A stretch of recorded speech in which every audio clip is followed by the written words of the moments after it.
Alright, we're back again today, and it's a rainy day here in Missouri, so I'm inside and I was just going through some of my collection, and I want to throw together a video for you all to watch and maybe enjoy and learn something along the way.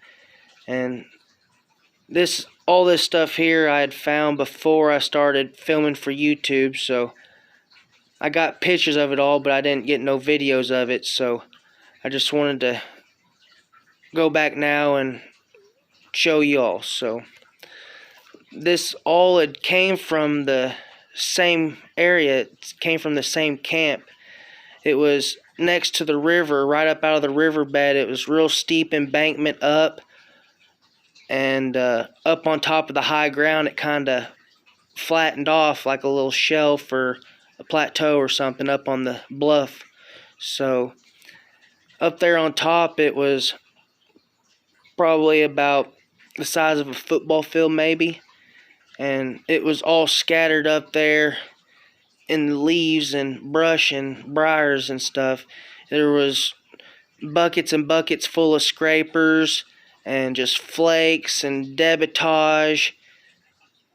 It was just littered up there with debitage and flakes and scrapers, and there was cores, preforms, blades, broken artifacts, whole artifacts, hammerstones, all this, everything, all that was found up there together. And I've got a big rock garden out in my yard with it all out there on display, so I got it all here to share with you today. I guess I'm going to go ahead and start showing you this stuff. We'll start here with some of these effigies. This is a rabbit or a squirrel, and it's unmistakable and undeniable. You can see it plain as day. You can see the body on it, the arms, the mouth and the face and nose. You can see the eyes on it, the 2 ears. I mean, it's all there. It's a rabbit or squirrel. And here we got a owl. Same thing. You see the head and face, the eyes. It's got a protruding beak on it. So, and we got a bear effigy. It's got the legs and paws. It's got the back. It's got its head on it. So, and we got a little duck, or kind of looks like a woodpecker or something, but same thing. It's all there. It's unmistakable and undeniable. These weren't stray finds. They wasn't found in different places or at the park or in the river. They was all found together up on a previously undiscovered ancient Native American campsite. It was there in context with all the other artifacts. So, and those are prized possessions to my collection. I ain't got any more like them. That's all I got. So, and I guess we'll show you this big mortar here next. It's uniformly shaped. It's been worked into shape. It's been ground and pecked on the sides. It's sandstone. It's got peck marks and it's smooth. It's dished out here. That's probably a inch and a quarter dish on it from being ground. It's kind of hard to see on camera, but same thing on the back. Same thing. It's got another dished out grinding area here. It's not as deep. It's probably about a 3/4 to an inch deep, but it's just wore smooth in there like a bowl or a dish. Same thing here. It's got a nice shape to it. It's uniformly shaped and uniformly worked down the edges. This was like the centerpiece of the camp. It was found there with everything else scattered there around it, flakes and all the other artifacts. But I'm glad to have it. It probably weighs 25 pounds. Next is some of these. I think these are all sandstone too as well. They're ground and worked into shape. They got peck marks on it. Smooth, heavily polished. You can tell, you can almost see the fingerprints and handprints where they had their hands on it and they was grinding with it, or maybe even using it as a hammerstone for whatever they was hammering, or used it as a flint knapping tool, grinding stone. Some people call them nutting stones. Same thing here. It's got a divot here in it. It's worked and pecked and smoothed and ground all the way around the edge.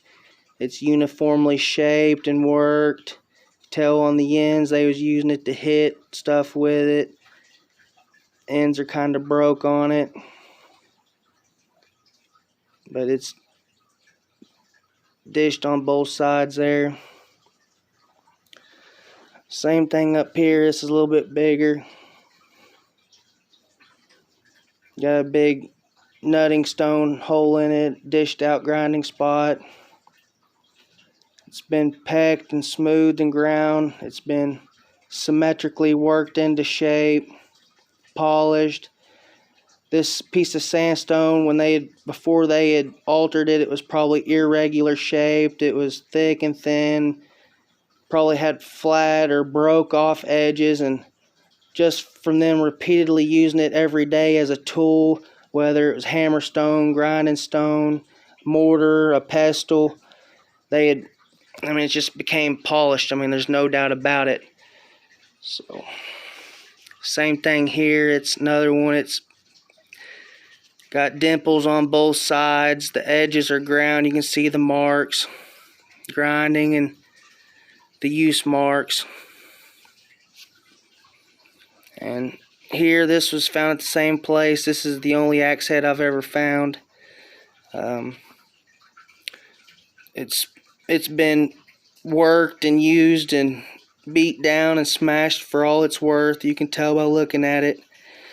A lot of people find them broke, or they find one end or the other, and I think for the most part this one's all there. It's just been heavily used. You can tell it's been heavily used. So I was thankful to find that. I'm proud to have it in my collection, and it's the only one I've got. But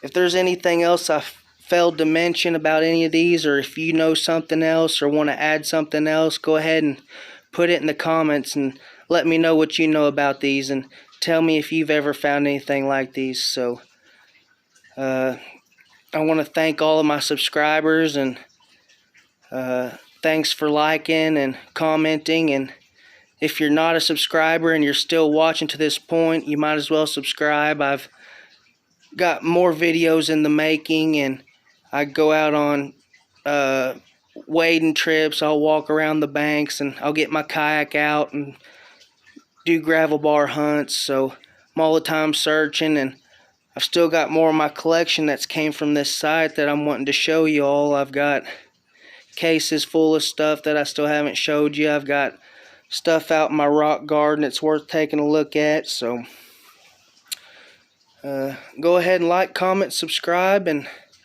thanks for watching.